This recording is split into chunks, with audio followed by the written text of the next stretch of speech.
What's up, guys? Rick Cacus here, and welcome to The Last Word, where I'm joined by a cheetah who really likes bees, Ebontis, Tie Guy Travis, who's fighting for his life over weird stuff sometimes, and I found out today that he only sees bees that walk, which is weird, and not fly. I don't know. And G, and I don't know G's stance on bees, so I don't really have anything there. So this is an entire inside joke. The start of the podcast is going, is this the right podcast? Yeah. Hello, The everybody. Beekeepers. It is Ebontis. Yes, the Beekeepers. That's actually a movie I would be interested. That's a movie. The Jason Statham movie. Looks like a fun popcorn flick.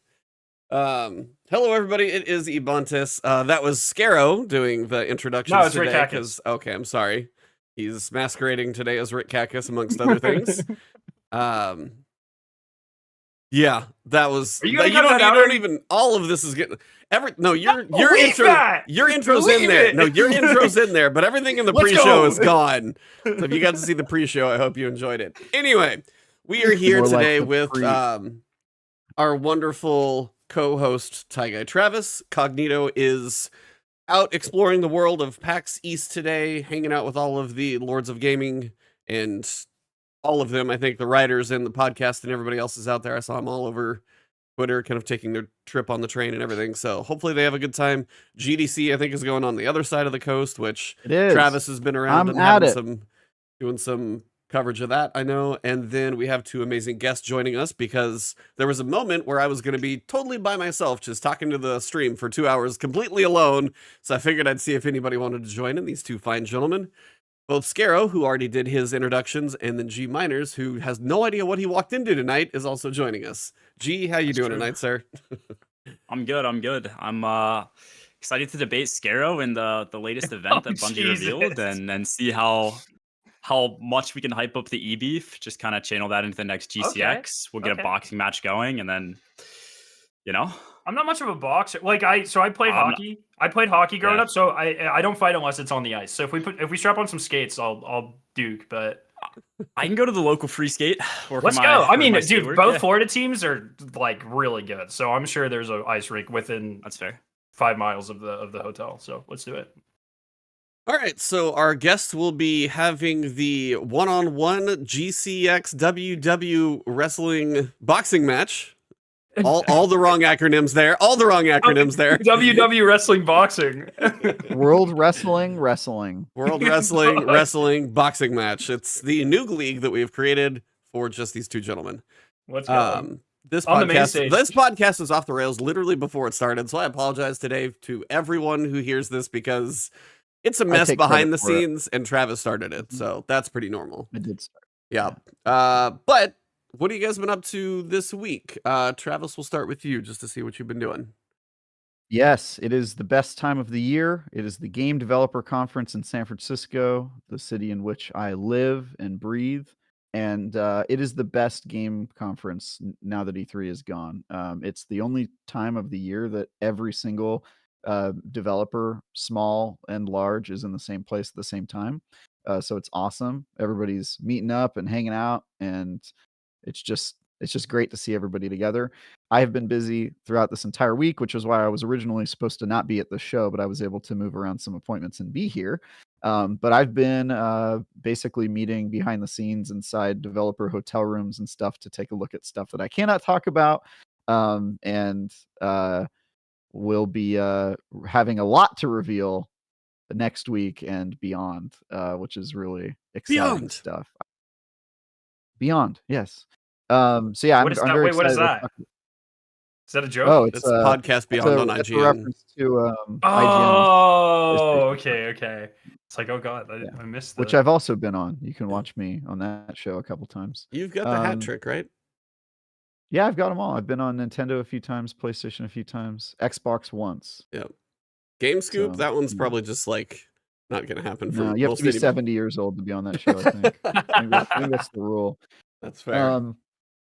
But yeah, I'm very excited to talk about that. I'm also producing, I mentioned this last month, but I'm producing IGN First in April, in which I will be announcing a game that the world does not know about yet on April 2nd, and then providing a month-long coverage of that game It is really exciting stuff, and I can't talk a word about it, but needless to say, I will be knee deep in that, and also traveling internationally to go and produce that coverage. So it's gonna be fun. Good times. Yeah, that'll be awesome. Scarra, what have you been up to? Let's picking fights on the internet. Dog, it's been a week, let me tell you. So I got Bungie sent the collector's edition. I got it on Friday. I according to Raid or Emblem Report, was the first person to solve them. Within 15 minutes, I was getting harassed on Twitter, on Discord, in game, everywhere of these Emblem weirdos wanting to know how I got them. It was ridiculous. It went on all weekend until they were finally leaked. Wasn't me. So that was awesome. Then collector's edition on Monday was able to be revealed. Tuesday, I did something important on Tuesday, but I forget what. The like Slammer farms and stuff was really cool in the reveal stream and stuff. That was awesome. We'll talk about that. I was the Bungie bounty today, and in my real job, my beginning of the year project proposals were due this week. So I've been like proposing new polymers and stuff. It's been a lot of fun. Nice. I've been super busy. It's great because is this all secret sauce that you can't talk about since you're proposing them? I am under NDA. Yeah. For all of my stuff. I just kind of understood when you work at a big company like that, it's like if you share company secrets, like you'll be shot. So, snipers outside your window right now, so it's fine. Dude, it's how pretty you do intense. business. I also, unrelated, I just got my first, kind of related, first yearly bonus and raise of my entire life ever, and holy, it's a great feeling. I was like in that meeting with my boss, and I was like giggling the whole time, and she's like, "Are you okay?" I was like, I've never done this before. This is great. Continue, please. And you're enjoying the life of being employed in the corporate world and actually at a successful company as opposed to many other people fighting the rough road. Yeah, right now, so. I mean, at the materials, same as everything's, they borrowed too much money. It's a hard, everyone's destocking and all headwinds and all that. I'm a chemist, so I deal less with the business side of thing. But it's just fun, man. So I don't know. Awesome. So I've been busy. It's a nice juxtaposition to the last 2 months, which have been like absolutely nothing going on into Destiny, basic research, nothing too fun. So it's good to have stuff to keep me occupied again. So nice. I'm happy. G, life gaming, what you been up to? Not much. Winter just concluded, so I've been doing a lot of skiing. Got out to nice. Vermont I'm very twice. Jealous. Yeah, Vermont twice, Canada up at Whistler once, and then we were just up in New Hampshire. Was it this last 2 weekends ago? I want to say not this past weekend, but the one before that. So driving around a lot, flying over to Canada or Seattle to Canada. So that was fun. And then just Destiny wise, just been kind of started doing solo raid challenges. Been getting my, feet wet into that. If that's the saying. Starting those up. They're really fun. I'm mauled when I do them though. Struggle and yell but yeah, they're fun to kind of brute force your way through. And then other than that, just been doing some other kind of group raid challenges, putting them up on YouTube, kind of just trying to make fun of your videos, things like that. They've been doing well, received way better than I expected. So yeah, just mix of that, changing things up, having fun streaming, playing the game, even though it's a dry season, just kind of making my own fun. Yeah. What solos are you doing right now? I did Ron, I did Caretaker, and I did Acquisition. So we'll see if I continue stuff, but I don't know. I'm mauled when I do it, so I don't. Yeah. I don't always want to be in a negative mind space. Yeah, I go through like phases where I'll hit them really hard and they'll get burnt out and they'll take like a 6-month break and then I'll go back and redo everything. It's nice when there's like Explicator and Atrax are like genuinely really fun solos. So it's nice when you have stuff like that versus like Nezi's probably one of the most frustrating things I've ever done in my entire life. So yeah, those burnout strats.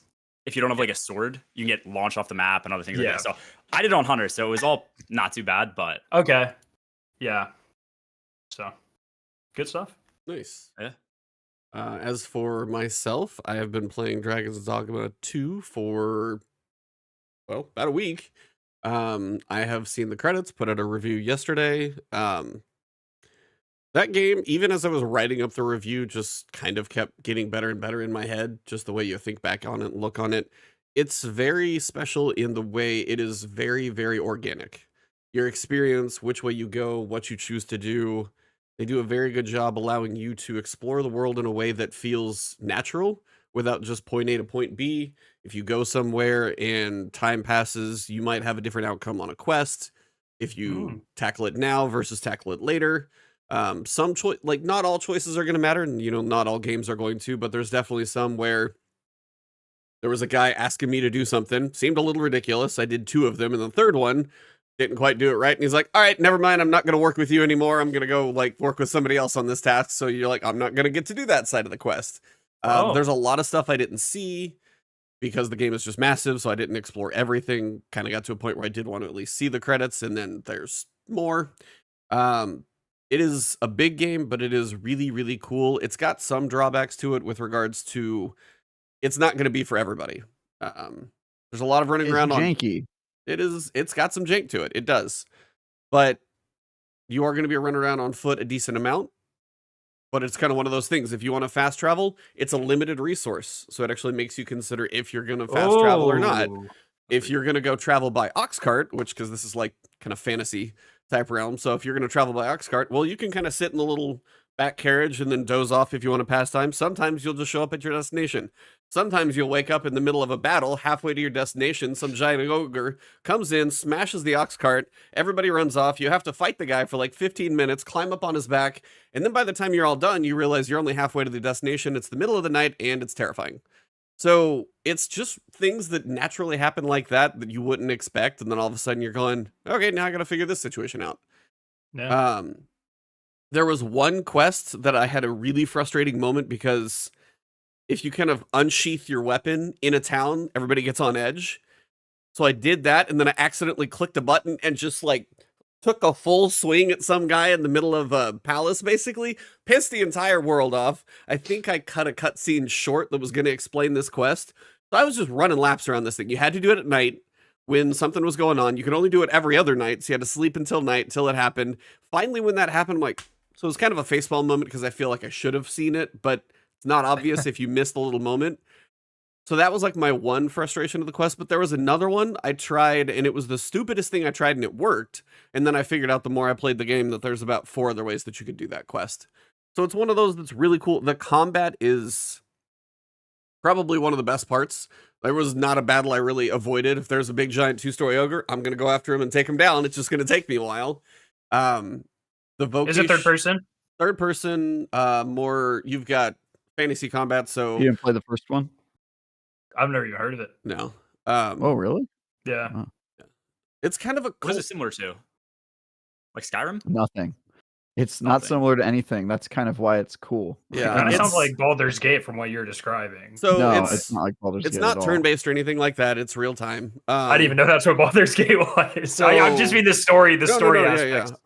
Yeah. I forgot Destiny players don't play other games. I play other games, but it's like Minecraft and like Warzone. So and I've been playing a lot of the card one, the poker one. Yeah, that's I've been playing a lot of that. Yeah, that's a fun one.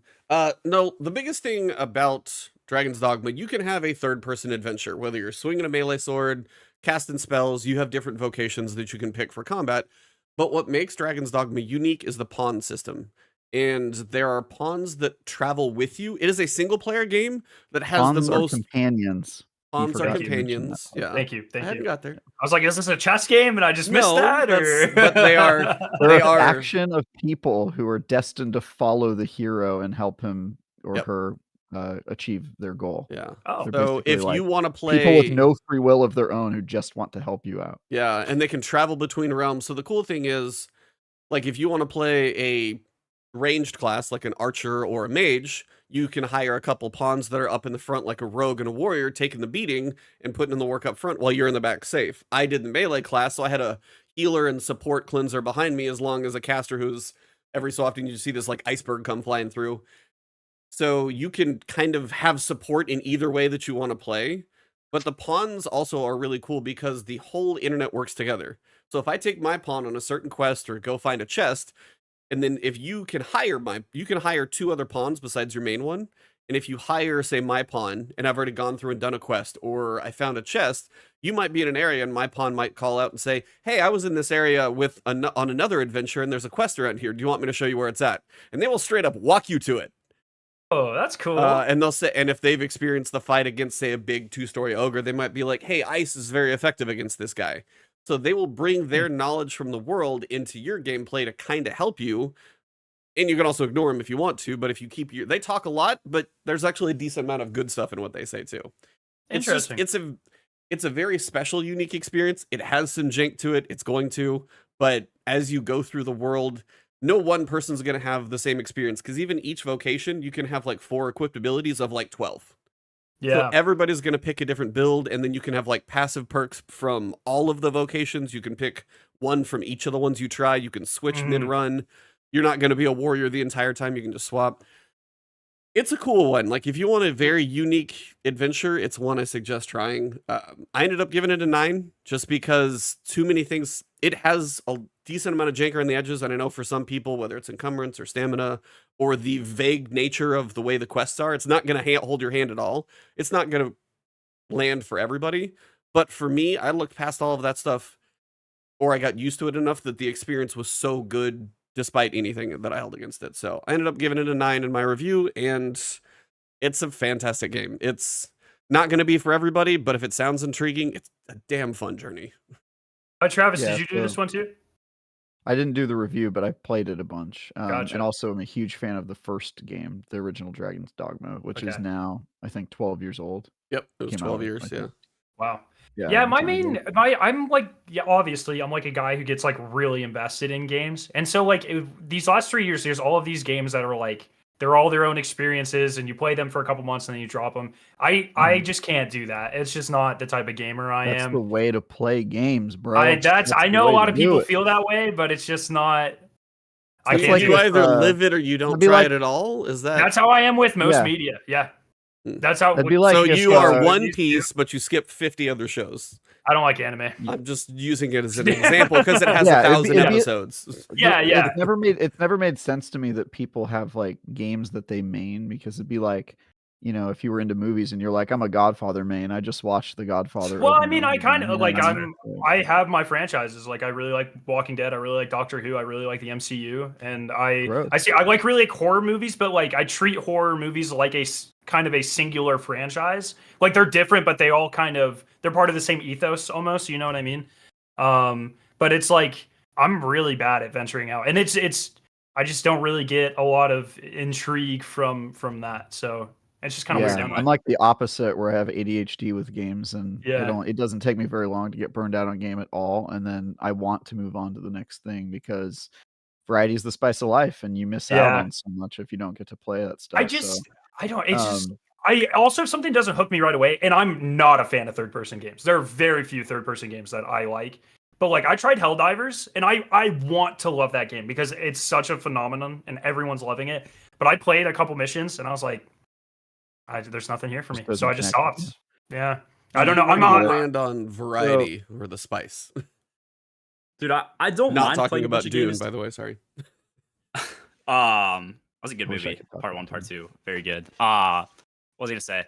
No, I don't mind playing different games. I think I'm very like with Scaro in the sense that like certain games I'll just get hooked into. It takes a lot for me to want to play certain games, especially since sometimes I can be pessimistic, and then I'll find little things that I don't like, and those will kind of slowly add up.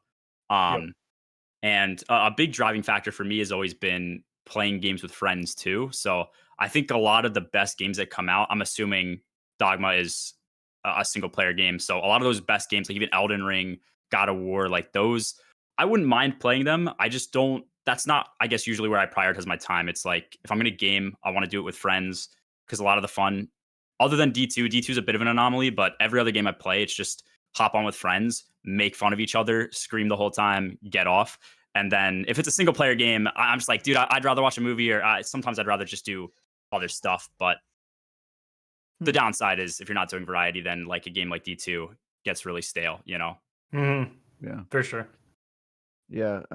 So Dragon's Dogma, the reason I said it's not like anything else out there is because it's a Eastern RPG. It's made by Capcom, and if you've played their games, it's not at all like a Skyrim or what you would consider, you know, like a Baldur's Gate, right? I would consider that like a very Western RPG in its presentation. And so the advantages of that is that it's weird. It doesn't follow a lot of like the table stakes stuff that you expect from like fantasy RPGs from the West. It does things like differently, like the whole crawling on people mechanic and the way that they do pawns, and even some of the stuff they do with like side quests and travel, like the way fast travel works, like Ebontis said. It's just weird to like Westerners, right? And that just means that it's cool and interesting and different in a way that I'm excited about, because I get bored with games that are all samey a lot, and that's cool. But the downside is that, as is usually the case with a lot of like Eastern games, and especially Eastern RPGs and Capcom games, is that it's pretty janky and just does things in a weird way and doesn't seem streamlined, and sometimes you're like, that is so odd. But if you're open to that level of jank, kind of opening the door for like interesting and new stuff that you haven't done in other RPGs, then it's really cool. I think Dragon's Dogma, the original, did that really well. And Dragon Dogma 2, from what I've played so far, which is not a ton, a couple hours, I think is really interesting. And it comes out tomorrow. I'm going to play it with my fiance once she finishes beating Dragon's Dogma 1. She's partway through it right now. So that'll be fun. It's not solo? Yeah. Or she's just going to watch? She's playing it alone. And I've already beat it. I beat it when it came out in 2012. So yeah, she's playing it alone. But yeah, we're going to play it like in the same room. It's a single player game, but we're going to play it alongside each other once it's out. I did that. So my wife's not a gamer at all, but she really likes the BioShock universe. Like, she read the books. Great games. And so I did that with her. Like, I sat there and like watched her play the BioShock games, and watching like a non-gamer interact with a game. I don't. Your wife seems like more of a gamer, Travis. But she is, yeah. Watching a non-gamer interact with a world like that is so interesting, because they'll approach it like it's more like a book or something, you know. Mm-hmm. And it's we have gamer sensibilities. You play enough games, you kind of understand how gamer intuition. Yeah, gamer. Yeah, I mean, you understand how things are kind of expected to work, and you would do this, and you put a non-gamer down there, like, you know exactly where they're supposed to go, but the game may not quite say it in the way that they get it, and you're going, it's right over there, but it's not coming through, and it is That's interesting. Why the yellow to watch. paint exists. Yes. Yeah, exactly. For those who haven't built intuition yet, and it's also based on genre. Like Scarrow, I bet, has tons of gamer intuition for first-person games, but I bet you some of the third-person stuff would like not. I really don't like third-person stuff, so I'm like, it's like, with the exception of Dead Space and Fortnite and Outriders, like I don't even know like a third person. Right now, did you like Outriders? Right now, I loved Outriders because of all the secrets and puzzles and stuff. That and the Outriders is replayability. underrated. I totally agree. I hope they keep. Really good. Yeah. I mean, it got a lot of success. I think a lot more than they were expecting. I played it for a bit. What ended up killing it? Just not a lot of content? I mean, it wasn't live service. They didn't plan on it. It's very much like a Borderlands model. So I think they're coming out with new stuff soon, right, E? Like, they've been teasing stuff. Outriders? I mean, no. I mean, sorry, I said Outriders, but I meant the Revenant is what I meant. Oh, Revenant too. Revenant was fantastic. Yes. Yeah, Revenant Outriders was fine. Service, and they have some DLC coming out this year. Yeah, that's what I was talking about. Remnant, I really liked. Outriders was fine. The combat didn't, especially the gunplay. This is my problem with most third-person games. Is like gunplay usually doesn't really feel that good. Dead Space is a clear exception to that, in my opinion. Everything feels really heavy and good in that universe, and I think in Remnant, everything was unique enough where it felt really good. Yeah, Remnant's fantastic. We both played that. 9 out of 10 IGN. Also an IGN first game I produced. Awesome. Yeah, Outriders was good. I like the story approach for Outriders, but I don't think it. I'm not sure it. Yeah, there were systems it did though. Did you play it, G? Outriders? I played Outriders for a bit. I want to say I got a free demo or something. I saw when it came out, people weren't like, it looked cool, but it looked more like play it once, get off of it. Yeah, that was my approach. Yeah, Outriders died when they easily the best. Yeah, Outriders died when they nerfed the builds. That's the problem with a PvE game coming out and then like balancing things for some. That's always a weird move when they make like single player or PvE games like nerfing builds and stuff like that. That doesn't seem practical in a way. But on the other side, the way you were able to pull perks off weapons and then combine them and have some of the most ridiculous combinations of weapons in Outriders, that was really, really fun. And just the transparent, like transmog, you see it. It's unlocked forever. Just basic quality of life stuff after you come from Destiny. You're like, come on, they knocked this Yeah. out of the park. It's not that hard, kind of like. Their marketing was awesome too. Yeah. Like they got like Bring Me the Horizon with huge band to like promote a lot of it and stuff. They used their music and it was good. Like it was good. I just think it didn't have the staying power. It felt very much like an Anthem to me. Whereas something like Remnant feels, I think it's a bit more unique and special. And I think I mean, It is. the fact that one of the subclasses was buried the way it was fantastic. I love that. And they secret. did that with the first DLC. They did something like that too, right? Like with a gun or something. I think they did. I played a little bit. Yeah, I previewed that DLC. What a great game. Yeah, it's good. I'm glad it was as successful as it was, and I hope that they lean more into that because like the replayability of like the campaign structure, genius idea. Yep. And all of the like moving puzzles and like optional things, like what a beautiful combination of mechanics. Very cool. Yeah. Yeah, I mean, I played the first one years ago, and then when the second one was coming out, I think Travis probably was on it quicker than I was, but I knew it was one I wanted to get into because the first was so good, and to knock a sequel out as well as they did, to take basically everything up a notch is rare. To do it all very well again and then some, and I was like totally especially blown away. with their size of team. They're small. They're not huge. Yeah. They're in Austin, right? Yeah, they're in Austin, Gunfire Games. Yep. They're under Embracer now. Oh, I was about to say if there's a plan to do a third game, I bet it'll be really big. But I think right now Embracer. they're focusing on DLC and expansion. Stay tuned to IGN.com for more. Oh, let's go. Okay. Yeah, I'm excited. I really like that game. It's great. It's a really good game. The speaking of not liking variety, Scarrow, I'm currently playing a game. I'm reviewing a game right now that is a real-time strategy, a tower defense game, a base building and base management game, and a first-person shooter. At the same time? And an RPG, kind of. Are these different modes or like all simultaneously? All at the same time. They just what the fuck? Yeah, they just throw it all together. There's one. Throw it all together in a big stew, of ideas, and they say, "Eat that. Here's more tutorials. 50 hours into the game, play more." Way. Yeah, definitely. Oh man, I'm gonna have to. Keep me updated on this one because I will. I'll let you know when that review is going to go live on Monday alongside my South Park Snow Day review. I think they're going live at the same time. Is it South Park Snow Day? No, it is not. It is not. You will see my thoughts on South Park Snow Day next week. Did you like Stick of Truth? I love Stick of Truth. Okay, what about the Fractured Butthole? Was the second one? Fractured Butthole, I think is not as good, but still pretty damn good. I mean, it like the first South Park Stick of Truth was made by Obsidian. Yeah. Crazy. It's an Obsidian RPG. Like that's it. Yeah, I think that was the best we were ever gonna do.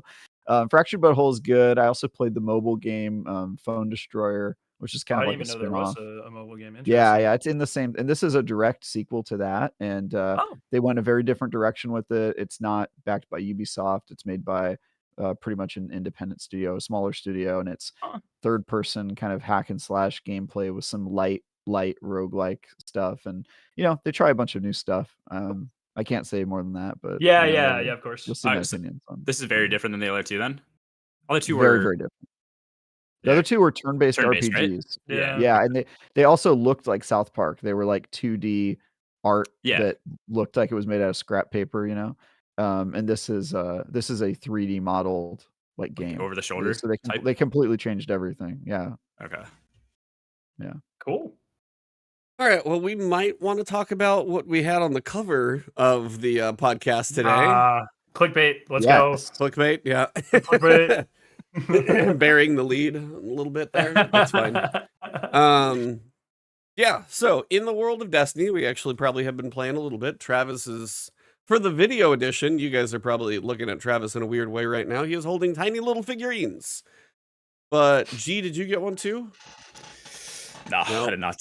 Okay. Oh. Well, 3 of the 4 of us received a collector's edition a little early. So thank you, Bungie, for the collector's edition for Final Shape. And Hashtag Bungie Creator. Hashtag Bungie Creator. Appreciate that. Yep. And Everybody kind of opened them. There were a ton of unboxing pictures and videos and all that stuff because everybody actually had an embargo for this thing.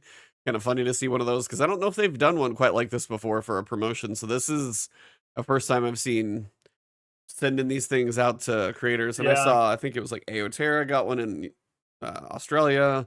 And then I saw like UK got some as well. So they were sending them out. Jarv, I think, got one. Fife has been diving into lore, which we'll talk about. But I just kind of wanted to talk to you guys about what's actually in the box. So Travis, wait, before we do that, I just want to give a little bit of a hot take. I'm very grateful Bungie sent this out. But I think sending them out early is a mistake because a big part of at least what I like about Collector's Edition, solving the puzzles as a community, and this stuff was solved like days before. I mean, like we got ours a week before they even shipped to the Publix. So it's just like I didn't really like that personally. I was gonna say I feel like they can't win though, because I've had a point where they all ship out from the same place depending on how close you are to the shipping facility. And if I get it later and then you've got a video post, I'm like, I don't even have mine yet. Yeah, and so that's always gonna suck. But at least at that point, like usually someone in Raid Secrets will like scan everything, and then we're all in a VC solving stuff. This is a very niche thing that affects like 20 people. That's perfectly fine. You know what I mean? But it's like one of my favorite times of the year is like in there solving the emblems and usually there's an ARG. There wasn't for Lightfall, and it really doesn't look like there is for Final Shape, which sucks, but I hope I'm wrong. And that's like my favorite is like just getting greasy with those guys and gals over there. But because they sent out a week early. Sorry? What are the coupons for? That's an excellent question because that's got to be a puzzle, right? Yeah, I don't. So I looked through all of them. They all look identical. I tried. So barcodes are usually some form of binary. That's for an emblem. That's for the Gone Home emblem. Yeah. That's the spicy ramen tickets. Yeah, I don't know. I'm gonna take one of those to GCX. I was just showing the package it came. Oh, I see. Yeah. I'm gonna take those to GCX, and if they try to charge me $40 for ramen again, I'm gonna give them one of those. I mean, you should. Like, if it's ever gonna count anywhere. Yeah, but they're all identical, and they give you like 20 of them. Yeah, it's a weird. Yeah, I feel like this has got to be something. I agree. I have no idea though. But like I said, as far as I could tell, the barcode doesn't decode into anything. So I mean, I was identical barcodes. Yeah, and it's identical. The barcodes are identical to the picture in the book and to the ramen coupons that we've had in the past of Destiny. So they're not different.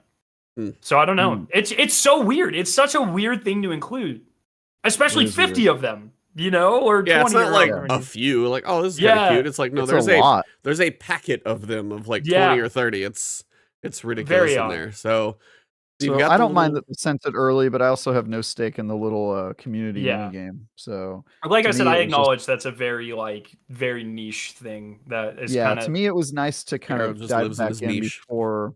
I did before I start to review this thing. Yeah. And for those who don't know, the item we're talking about first is the yearbook that they sent, which is like got all of these autographs from different people in the Destiny universe and even some photos that you can pull out, and they're like Polaroids basically. And it's like leather bound. It's got like that's honestly one of the coolest collector's edition things I think we've gotten from Destiny. I like it more than the tower by a lot. And it does also the thing I wanted to compliment them about on this entire package is it does feel like it's like you're graduating. Like it's kind of graduating from high school themed, which is like the yearbook. Yeah, you have a literal yearbook. And it's also it's the end of the Darkness and the Light saga, and we're all graduating to whatever's next for Destiny. And I think that was a pretty cool send off. Although very dorky. But it was cool. It was. There were a lot of like lore callbacks in there. There were a couple puzzles in there. There's one. It's like messages from all the secret agents or hidden agents from the hidden. Yeah, that was pretty cool to see. Yeah. Like the kids' drawings in there. I'm wondering if they actually had like developers' kids be like just pulled drawings off the fridge kind of thing. Yeah, I'd put money on that, dude. For sure. It looked like some of those. The maze in the front was pretty cool. Yeah. There's a lot of little stuff in there, and then it looks like legit signatures. So there's probably some dev signatures in there. It looks like for sure. So just kind of a really unique piece of memorabilia, especially after 10 years. It was pretty cool. Yeah. So you got that one. We've got. Do you want to talk about the lore, like the intelligentsia, or do you want to talk about the tower? Which would you prefer, Let's do Travis? Scarab stuff first. You want to talk about the lore? The lore? Okay, I don't want to get like too much into it. Every collector's edition, there's at least one, usually between 1 and 3 lore books. Sorry. Some of the best lore in all of Destiny are in these collector's edition books. They definitely bring on like a philosopher to write them. The previous best one was Beyond the Light, and it was like Clovis Bray's journey and his, point of view and stuff. Terrifying. This is now the best one by a lot, and it goes into the origins of the Witness, the motivations of the Witness. Very nihilistic, very philosophical, very sadistic. Excellent story. And it's just a collection of stories of people dying at the hands of the Witness and how he kills different races in different ways and how he wants some people to suffer and how and stuff like that. Just brutal stories and just a beautiful piece of lore all around, which is a real. This is like this whole thing of Ido, because all of this is from the perspective of Ido, Mithrax's daughter, going around the solar system and collecting artifacts to learn more about the Witness and the Witness's race. This is what Season of the Deep should have been. So instead of us learning what we did from a whale, it should have been us going around finding artifacts and learning these proper motivations. Like, this is everyone who says like the Witness isn't well developed. It doesn't make any sense. Like, this is the lore that has been missing, and it is very compelling, in my opinion. I will stand on the ground that the Witness isn't well developed, because I think the only development that matters is how he's developed in the game. That's exactly I agree. If this lore was he's in not developed game, in the game, it would be completely different if this lore was in the game. People who defend Destiny for having a good story have to go through a lot of hoops and reference a lot of grimoire and things that aren't actually in the game, or things that are buried in menus upon menus within the game and are really hard to access. And I just don't think that that's a great way to give the story. And I think they often abandon the grimoire entries when it's suited for whatever cutscene they're putting into the actual game. And so I feel like they oversimplify the in-game lore a lot to the point where it kind of negates a lot of the more complex grimoire. And I think this is a great example of that.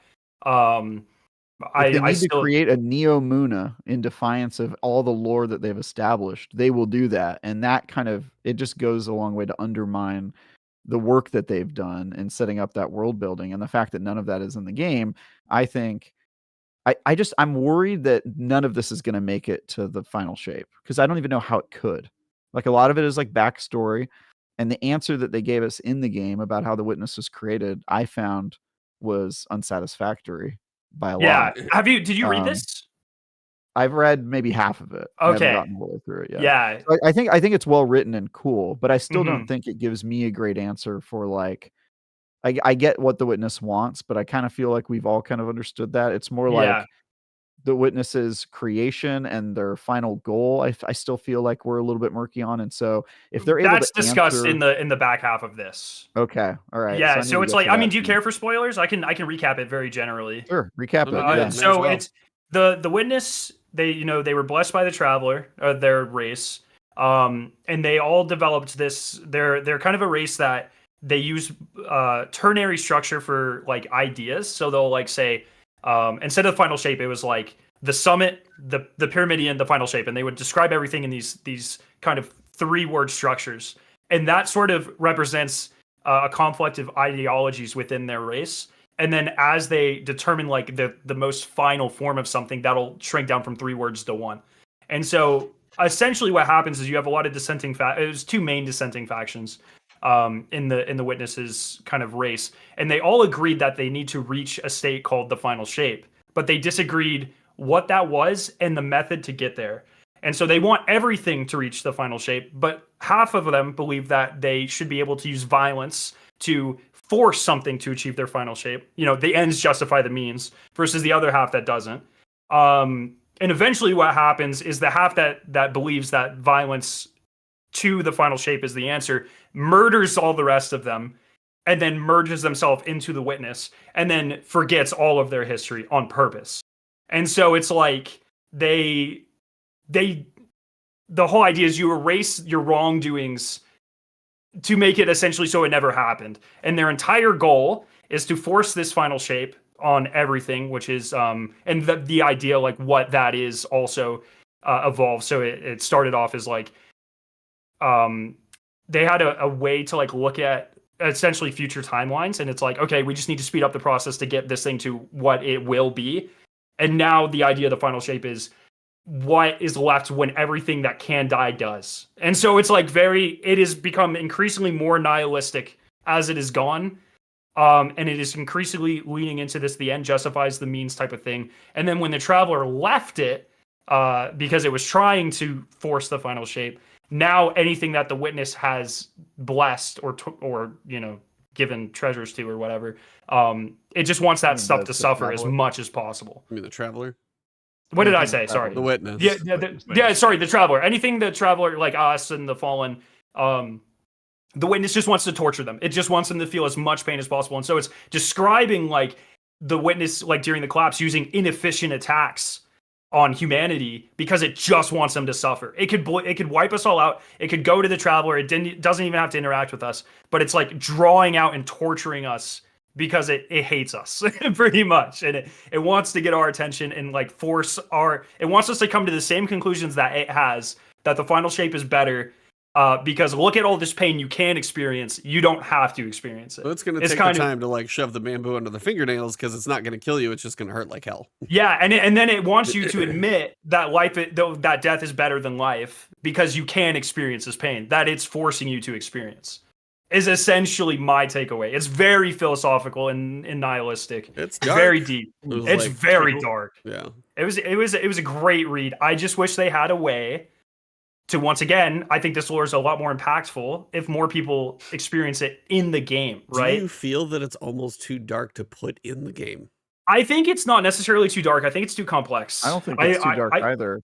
I don't think it's too complex. Like, the way it's presented is too complex, in my opinion. If you put it as is into the game, I think 90% of people are going to completely miss the point or not even care or just brush past it. Yeah, I mean, you can't put it in the form of like stories and research by a scholarly elixir, but I think you can have a character that states their point of view, and especially if you have essentially 2 years of Witness buildup, wherein the Witness could at any point talk or be in voiceover, radio sequences, yada yada. You can build that up, and I think somebody else who had a really complicated backstory was the Witch Queen, Savathun. Yeah. And I think they did that really well. They like used their time well to build up what her philosophy was and what her abilities were and all that stuff. And I feel like we don't really have any of that for the Witness. Even some of the stuff that he does, like, turning the Guardians into Swiss cheese when they explain that too. That's cool. I know they do explain that. I got to that part, but I still even what happens there? You got to tell us. Like, so the Witnesses, what the Witness does to achieve the final shape, it will disassemble things with the hope of reconfiguring them in their final shape. But the idea is the darkness can only destroy, and it needs the light to rebuild, to reconfigure.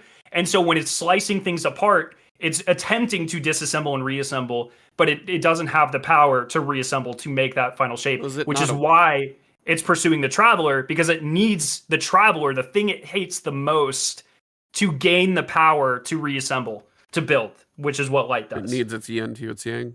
Yeah, exactly. That's the thing that about me, I actually don't know that the Witness's philosophy, at least so far as I've gotten in the lore book, is nihilistic.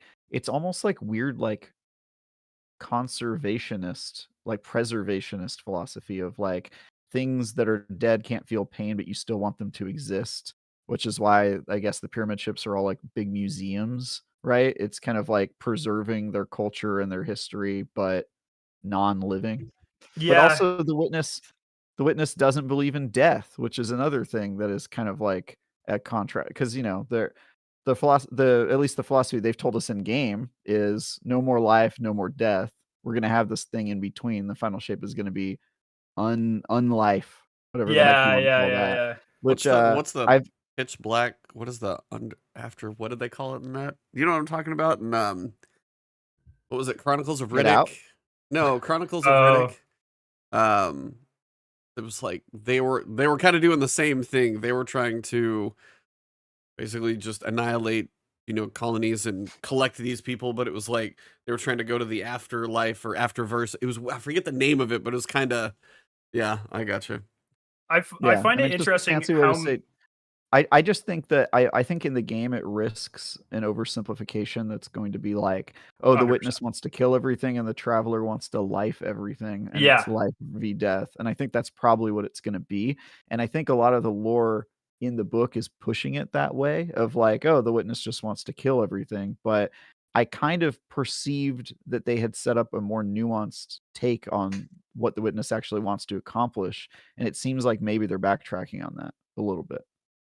It feels very Dead Spacey to me, where they really just want to push everything towards one final, like the Brethren Moon type of thing in Dead Space. It's like it's very that. The Brethren Moon. I was That's not what- the expecting you to reference Dead Space 3, but there you go. Yeah. Very Well, cool. I look, Yeah. for all its faults, the lore of Dead Space 3 is incredible. The gameplay wasn't great, and going that far that fast is like, eh. But that's like probably my favorite lore universe ever is the Dead Space universe. I love that. Just the idea. That's what I was gonna say. I find it interesting how many sci-fi properties, like their end goal is always like a hive mind. Like the Flood, the Necromorphs, the Witness. There's a really cool, there's a really cool passage in this lore book where the Witness comes across another like collective mind ether species, and it's from the point of view of like a single member of the species, and it can feel other members being ripped apart and re-put together as part of the Witness, like one by one. And this last surviving member of this other species disconnects itself from the hive mind, and it can still hear the Witness like taunting it in its mind. And the Witness is actually like really nice to it. It's really disturbing, and it's like, oh, don't, it's very Thanos-y, where it's like, don't fear. This is what you need, and it's like, I bring you salvation as exactly Ebony Maw or whatever is exactly, and like that. It's such like a sadistic, like sociopathic take on it. It's only like a couple pages, but it's probably my favorite part of the book. It's a great look at it. Again, just a shame that it's not in the game. That's pretty much I agree. how it sounds. And like I said, like it should have been. I will push back against the idea that it can't exist in the game. I think you can have nuanced stories. Maybe they'll hopefully lots of developers do it. I even think that Bungie has done it before in some of their past games. I don't think it always has to be and I actually think we got there or really close to it with the Witch Queen. I think her philosophy and some of the stuff they put in the game of like the historical lie from the worms and the conversation with the traveler, like that was all almost like straight out of the grimoire, and the reaction was super positive. And so I don't know why there were parts of the grimoire or the lore in this collector's edition that I've read so far that scare me a little bit, because they make me think that they're kind of backtracking and trying to make it less nuanced and more like, oh, the Witness is evil and just wants to kill everything, which we didn't really have motivations for the Witness so far, but I feel like they were setting up something that was a little bit less on the nose.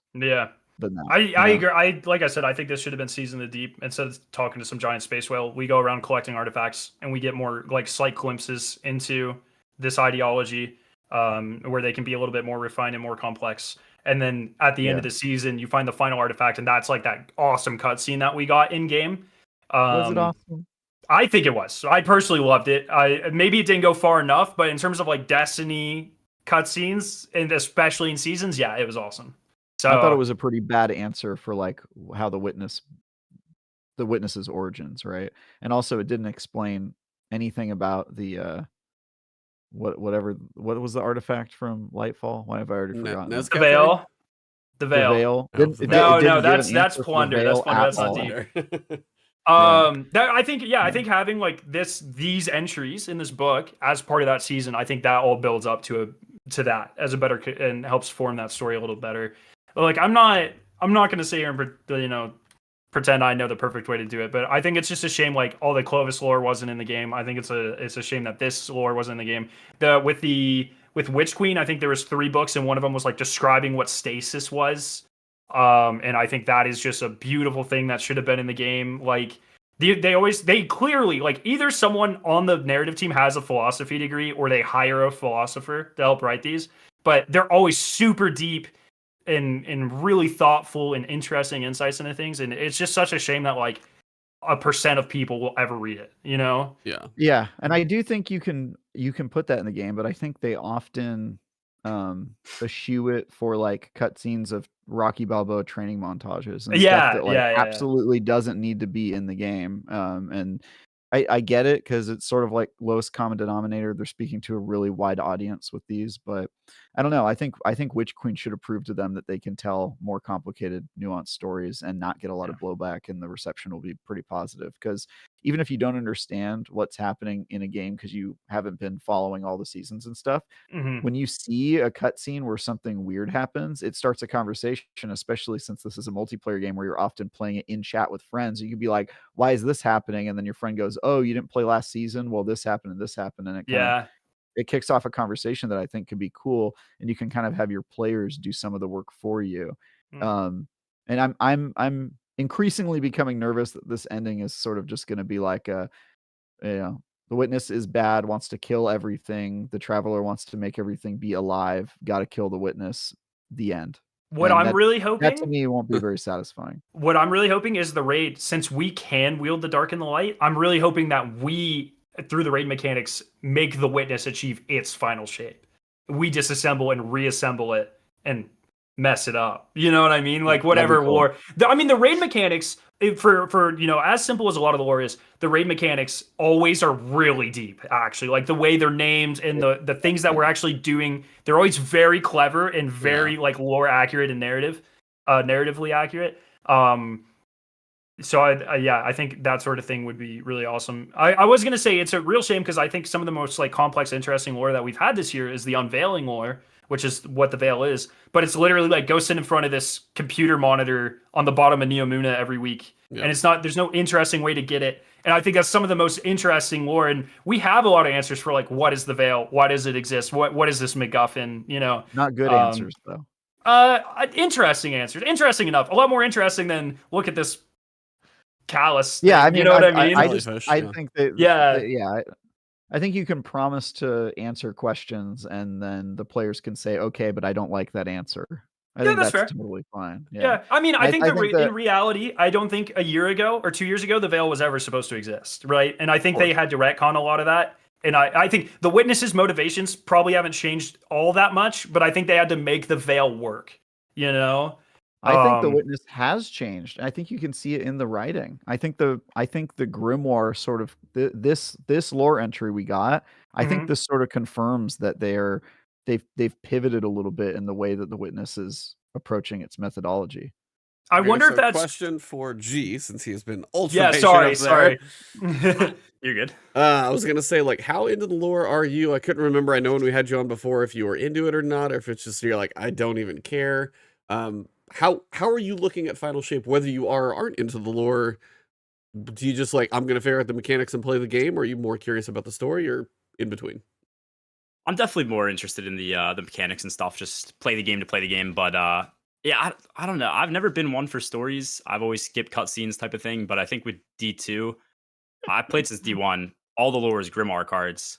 I wasn't wasting my time going online doing that because I was in high school. I had better things to do usually and didn't really want to read. So, and then now it's to the point where I feel like Bungie, and again, I'm somebody who doesn't understand storylines or lore.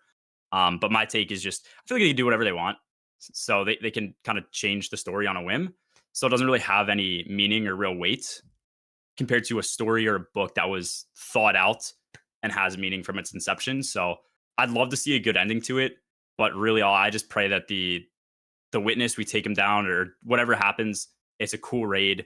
It's a good tie off to the Light Darkness saga, and that's basically it. But and you are most underlying players, things, probably. Yeah, 100%. Yeah. I think most people just want a satisfying ending. I don't know that just killing the witness is a satisfying ending, but yeah, I don't disagree with that either. Yeah, I'm open to being proven wrong, but I think the issue with me is that 10 years of buildup for this great finale. I think you have to have some surprise in there. And if the answer to it is like a straightforward trip to Mordor and then we kill the big bad guy, that to me will just feel like, well, how is that any different than the fight against Callus? How is that any different than the fight against If we kill the witness and I feel the way I felt after we killed Callus, I'm going to be very disappointed. Callus to me was a bit of a punk. I don't think they'll whiff that badly, but I'm just worried that it's not gonna. I'm worried that it's going to feel less good than the Witch Queen, because the Witch Queen had 2 major plot twists and a really cool fight and a perfect ending that had to like send off that character, and I just think they nailed the story there. And the tease for the witness, our first look at it, which was cool. Yeah. I'm worried that they're not going to get there.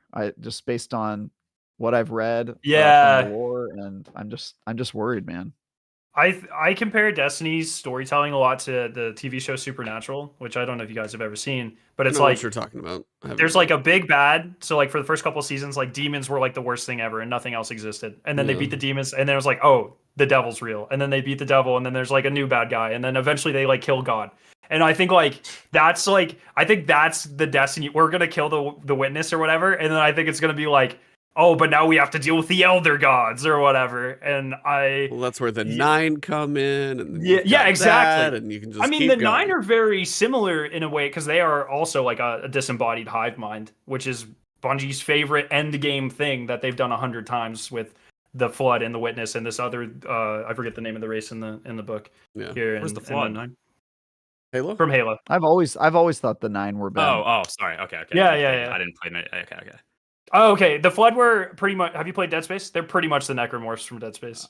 Oh well, they're in Halo. You said Flood, and I thought we were on Destiny still, and I was like, dude. No, it's just Bungie. I definitely don't know the lore. It's a trope that Bungie loves. It's essentially like a zombie virus that it'll take things over and make it part of its giant hive mind, and it grows and grows and grows, and it's unstoppable. By the way, the lore behind the Flood, I don't know if you guys have read the Forerunner trilogy of books, but they are like Dune level hard sci-fi world building, like some of the best written science fiction you can find, and it's just like this side story to basically set up the second trilogy of the Halo games. Like it's such a random I've read all of the Halo books. Yes, there's like 50 of them. I've read them all. I'm a psychopath. And the quality swings so wildly. Some of them are like pulp dime store novel, just like bullshit action stories, and then some of them are like super elevated science fiction, like really, really well written, and you're like, God damn, your mileage may vary with those books. But yeah, I think Bungie's had this really great world building ability, and they've always had kind of a I wouldn't say trouble succeeding at putting that in their games, because I think Halo, especially Halo 2, just knocks it out of the park with putting it in the game, and I think that's why that game has aged so well. But I think they're hit or miss with actually incorporating their world building into the game in a digestible manner. So. Yeah. And that's why I thought this Sony thing was going to be great, because if you have other mediums to do this, but they're clearly Terrible not doing. Idea. Yeah. What? Well, you don't think like? No, we're not going to rehash this whole thing again. Oh, sorry. I thought as a person who gets really invested in franchises, as we've already established, I would love multimedia stuff. Like the Destiny comics that they did at one point, loved those. I mean, personally. I would love to see it too, but it seems like right now that is such a... That's not going to happen. Vaporware at this point. To be clear, Scarrow, my issue isn't with multimedia. My issue is with selling your soul so that you can drop a hot single on music. Okay. That's my problem. Yeah. I agree. All right. Yeah. Well, before we get to the final shape, we got to see a little preview this week for Into the Light. And interesting thoughts happened on Twitter. And I know there was even some interesting thoughts on my chat kind of going both directions. So I kind of wanted to, if you're comfortable, do you want to kind of tell us what we saw for, mainly we got to see the activity. So we have 3 streams. We didn't get to discuss this just really quickly. Okay, this also we also got a tower. Edition. Sorry, we had a lore book rabbit hole. Yeah, we had a lore book rabbit hole, but the collector's edition also came with a tower. It also has a Zavala and a Korra thing, and there was a minor puzzle to this. It lights up and there's talking and it's cool. I'm curious to see if anybody's going to find any other secrets with this, because there is one secret, but My fiance and I deciphered it in about 25 seconds and found it. And so I'm wondering if there's more to this, and I'm interested to see how the community dissects that little piece of it. But yeah, just to cap that like off, the that two little is figurines, one's Ikora, one's Zaval, and you get little voices. And unfortunately, it's like I was like, yesterday was like the 1 year anniversary or something when Lance Reddick passed away. And then I put the little Yeah. thing on there and I heard his voice again. And he's like, "We're always with you, Guardian," or something he said. I was like, it fit really well for him not being they gave here. him a line of like, "I'm dead," but you know, Yeah, and I Yeah. was I'm just with like, you, damn, yeah. that one hit. So it's a really good line to kind of, and it is an iconic piece. For me, it was just cool. That was the reason I hadn't bought it yet, but it's like, of all the collector's editions I've got in 10 years, we have been hanging around in some tower or another for 10 years. So that Yeah. is kind of why it was a piece of, it's 10 years. It's a quarter of my life at this point, and for some people, it's Yeah. more than a quarter. So it's been something iconic. So that's why it's like, for me, the actual tower, I mean, the light up's cool and the voices are cool and the little, hidden thing is kind of fitting for that. But it's like when I kind of look on the shelf, like Savathun, very legitimate. The ones who have like the big Witch Queen one. Yeah. Means we're gonna go back in final shape. So I saw somebody talk about that, man. I swear in one of the streams or Yeah, on Tuesday they're announcing a new social space. They've already confirmed this, Yeah, and if we it's already not know. We already know at the Maybe. start of. No, I would put money on it that it's going to be at the Okay, tower. Like, yeah, it there's feels no yeah, way. so that's why I said Yeah. new Yeah, social and space. because It's look, kind of they an old also we already know that the tower is a big part of the set space for the Pale Heart. Like, they already rebuilt it in the new engine. Come on, it's going to be announced. It'll probably be some weird thing, but I would be. They have a ribbon cutting ceremony. I would be floored if on Tuesday we don't. I mean, they have already confirmed. They confirmed it on this last Tuesday. Is that it they are social announcing a space new- this Tuesday or to the following? Yeah, Like social space and rewards this that's upcoming okay, Tuesday. yep. That's why Oh, they but- probably yeah. wanted all of the promotion to come right before it. That makes actual sense. Yep, and I guarantee we go into the light. You go to the new tower. That's where you interact with Shax, who is dealing with Onslaught, not Crucible Shax. I was wondering about that. That makes more sense actually, because I was like, how many pages? And he's gonna have 2 reputation circles. Yeah. Are you gonna have to And the go new to another- reputation is called separate social Hype, which is space. cool. Are you it. gonna have to go to another social space just to interact with the same guy to go to a different activity? Like, Kind Definitely. of seems like it. or are they gonna move Yeah. everybody over there and you've got access to No. everything? But now We'll you're have just gonna different have 2 versions different of them. hubs. I No, we don't. have I don't 3 think because those. we have the helm. So we have 3 different hubs now that too. we have to go to. I so- don't think they'll Technically sunset the old tower. I don't think so. I don't think so either. Yeah. Yeah, I think they'll have a separate hub for separate 4, the people helm. and You didn't even talk about the helm. We'll have The 4 farm, social space. the helm. Well, Yeah. the farm doesn't exist anymore, does it?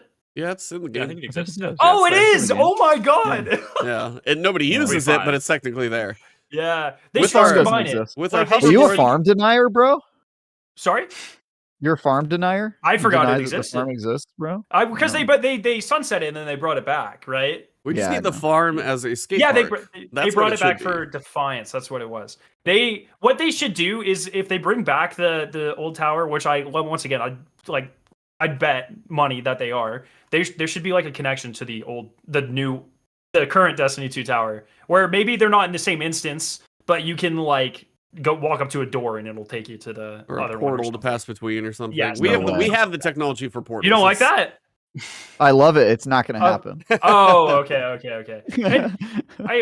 I would love So- it. Like, you know how the helm's like its own instance bubble, and that makes things open really fast. It would be cool if like if you could access that from the tower and you just walk through a portal and then boom, you're in your own instance. So I don't have to fly out and Would fly love back that. in. Yeah, Never going to happen. never gonna happen. Would love So, besides all of the stuff that we think is going to happen, we actually Yeah. saw the new activity and kind of wanted to get your take on it. G, if you feel comfortable explaining it, I will just kind of pass it to you. Explaining the just the activity. Yeah, or just my the thoughts? activity. Yeah, Yeah. if you can't explain the activity, go for it because I feel like Yeah. you've been very patient. So I kind of Speaking want of to give tower you some time. defense, Well, yeah, I mean, we've basically been asking for it for years. I know I have been. It's basically, I guess, the best way to put it into a single word is a horde mode. Looks like a wave defense system. You're defending this thing called the ADU, I believe. I think it's like automated defense units. Yep. You protect that. You earn currency. You're killing, scaling up waves in difficulty. And then you're getting that currency, and you can buy traps, upgrade traps, things like that. And then there's also some other points, I guess, of engagements. I think every 5 or every 5th level of a wave. So wave 5, wave 15, 25. You go in and you do something with a spark inside of a pyramid ship. You come back out, do 5 more levels. And then on 10, 20, 30, things like that, you have a boss to go and fight. And then you come back. And that ADU on every 10th wave will shift to a new location, set up new points of defenses, new traps, and things like that. And then I think every 10th level, we're getting difficulty scalers. So just kind of push to see how high you can go. I think it caps at 50. There's a playlist casual mode so that you can just do 10 waves really quick with other people. And then I believe there's also a master mode or a legend mode or something like that as well. Yeah. So that pretty well summed it up. I think you kind of knocked out all the high points. Yeah. Very quick and succinct. What do you think about it? Dude, I was watching the reveal and like I said, I've been asking. I found an old video that I posted like summer of 2022 asking for Horde mode. I've wanted it for so long because Bungie's had an issue, I think, with just making replayable content for the player base. And I've always said a Horde mode would be the perfect thing because I think people love the game. They love the way it feels, love the guns, gameplay, build cycle, loops, all that. There's just nothing to do really. That's really fun to just consistently brain-numbingly grind. So at first I was really hyped. Yeah. You don't do strikes so many times. Yeah. Yeah, exactly. And honestly, dude, I used to grind strikes in D1, but D2, they're just not fun. I don't know, maybe different mindset. It's been 10 years and they were never there's fun. no mechanics, just, right? The novelty new. is worn off for sure. Yeah. I could grind them in high school back in the day, but that was it. But I think Bungie went a little too far, at least for my liking, with the Horde mode. It feels too locked into a Bungie type activity rather than just like a casual Horde mode. So I have my issues with it, but we'll see how it comes out. What's rubbing you the wrong way at least from just the preview? The main things, the big one is the level 50 cap. I think it should be infinite. That's a hard one to get past. I hope they change it, and if they do, it'll be, I think, 10x better. And then other niche things, I don't really like going into the pyramid ship. They added Rift, where you take the spark and you go deposit it. It looks, for lack of a better term, so stupid in my opinion. And then you're also disrupting the wave defense to go in and kill a boss. I think it's much more enjoyable in other Horde modes just to have those things happen naturally. Just make it a boss wave, make the boss spawn in, kill that. I don't like the break in action to go into this thing. It just feels much more like your typical seasonal activity. I'd really like to just turn my brain off, sit down, bunker down, kill tons of waves, make it scale until I can't play anymore. It's way too hard. And then some of the other decisions I think are more opinion based, but I wish that you could have that option to just sit at. Yeah. I wish you could sit at a single spot and really just bunker down rather than teleport to a bunch of different locations. But I think most of it could be summed up as I wish they gave us more control over how we play rather than funnel you into a specific way to play, if that makes sense. That's fair. Scarrow, I know you've had some thoughts about it as well. I was curious your take.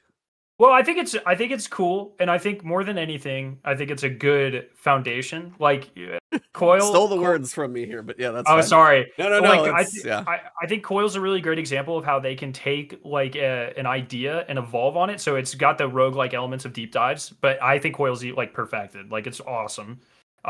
My main hope is this sort of thing, and I made a tweet about this, so maybe some people have seen this. I think like this and Dares of Eternity are great examples of activities that shouldn't just be activities. I think they should be made core playlists. I think they are infinitely more interesting than something like Gambit and have a lot more potential at this point. And I don't think this should be we drop this and we leave it. I think this should be we drop this and then every so often they update it or they add maps or they add new features like you're talking about.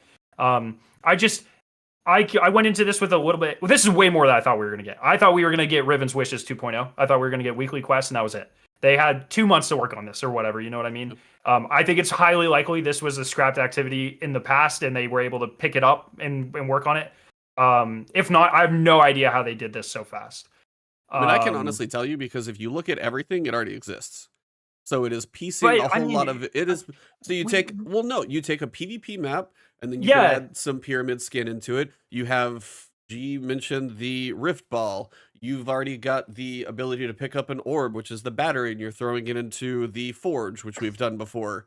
The turrets would be one of the newer things, and the trip mines, those are something that they had to create. But you have spawn points for enemies, funnel them through, and they used Crucible maps specifically because I thought about it, I was like, what if you use a Gamma map? Those feel a bit more open. You wouldn't have quite funnel points and everything. Crucible maps are smaller corridors where you condense everything in. So I'm like, okay, what Crucible maps are going to fit for this? Some will be too small. No way in hell it's going to be on the anomaly, but Disjunction doesn't quite feel right, the shape of it, if you got to move around it as well. So they're going to have to pick the maps that are big enough and triangular shaped so you can kind of have 3 different sides. It's all already there, and then they just use what they've got. That's why, I mean, they pulled something together a short time because they're able to use all the different facets of what they've built already. I mean, one was stand in a portal, or another one was the, like the little darkness, little pyramid floating icons that you shoot. They showed like the bonus modes. It's the put together part. Yeah, it's like all of that is put together. And I'm not saying it's easy to do in 2 months, but it's all mechanics that already exist. So then you figure out just the placement and the waves, and then if there's randomness to it and stuff like that. But it is everything that already exists smashed into one thing. So I am pleased what we get in 2 months. But it's like Bungie, everything we've heard Bungie talk about, like changing existing activities, like even things like skyboxes that I would assume would be trivial, they have come out and said like it's not that easy. And they've made changes, they've said, to make these changes faster. I just think it's way more than I thought. By a lot. No, by a lot. Way more than you thought because you've been given Stockholm Syndrome after years of... I don't know if Stockholm Syndrome's the right... Because if it was Stockholm Syndrome, then I would be happy with something like a Riven's Lair. I just have tempered expectations based off of years and years of... I think tempered expectations is fine because you're being realistic. But I also think, like, as a player, it's not your problem that they have tech issues with absolutely not. And, but as a content creator, if I get people hyped for shit and then we don't get that much, then I have to deal with the fallout for that. Totally, yeah. And I mean, you can expect a lot from developers while also realizing you're probably not going to get it, especially if you're familiar with their development cycle. I think, look, this is a free activity that they're adding to their live service game to make up for the fact that they had to delay their game. I didn't really have expectations at all. I wasn't even really planning on logging on, but what I saw was enough for me to go, okay, this is kind of interesting. I totally agree with G's criticism about leaving the world for the boss fight. That seems super weird for me. It also seems to remove your payoff of having built up defenses and whatnot, right? Like you are putting these defensive capabilities everywhere, and then they're like, well, screw all that noise, go over here and fight this boss completely unrelated. That seems kind of odd to me. I also would have probably included like this is probably going to be controversial opinion, but I imagine like maybe some sort of competitive mode. And when I say competitive mode, I mean like not just scoring, but also like it would be cool if one of the options for a boss fight was like an invader, a boss wave that summons another player. Yeah, that's what I'm thinking. Like, where are you going with this, Travis? Storm the fortress. No, because I wouldn't call it like competitive, like 2 instances playing at the same time. I'm talking about like, wouldn't it be cool if there was something like in the Dark Souls games where you have like a faction you join where it summons you to an event? Oh, so you're just you can queue up to be on the you can queue up to be like the god invader. You can queue up to be a boss if you want to or something. Correct. I mean, that would be cool, but again, this is one of those moments where I have to be like, you're not going to get that. Realistically, obviously, if I just told Scarrow that he's not getting a door to open up the second social space in the tower, I think it's more than fair to say we're not going to get this. But I can still be, I can still say I wish, right? But like I said, it's a free activity that I wasn't expecting to happen. If it were me, I would have just said, don't waste your time and development power on other stuff. Focus on the expansion that you really, really need to succeed. But the fact that they did this and are giving it to their players to keep them busy for a little bit, I think is cool. So I'll probably log in and play it. I agree it's a 1.0, right? There's some stuff I would like them to... It's like almost a... I would like to see them improve it. It's kind of a 1.0 if then, yeah. Only having 50 levels tells me that probably everybody's going to get to level 50 and then beat it and then run out of reasons to stop playing it and competing, which bothers me a little bit. But Again, That's it's an issue they've 1.0. had We'll for a see. while where you couldn't even Yeah. like a When they seasonal put activity. caps on stuff, Yeah. then it just becomes achievable. And the whole point in a horde mode is it's supposed to be kind of unachievable Yeah. to What's the get to European the aerial end, zone that right? like we do Or at less least and less and less every unrealistic year? for most people. I Yeah, hate that. just I weird. hate Like what that you changed it said, so like much. what you said, competitiveness.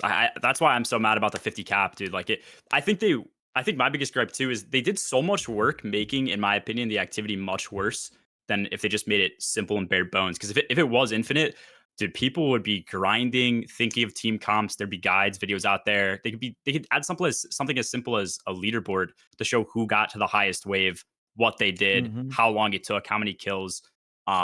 You could do simple stuff too. If like with making it a core playlist activity, custom games, go in and set your mode to get to wave 50 and see how quick you can do it, or wave 20. I think they just really said, hey, this is the activity, this is how you have to play it. So yeah, I don't know.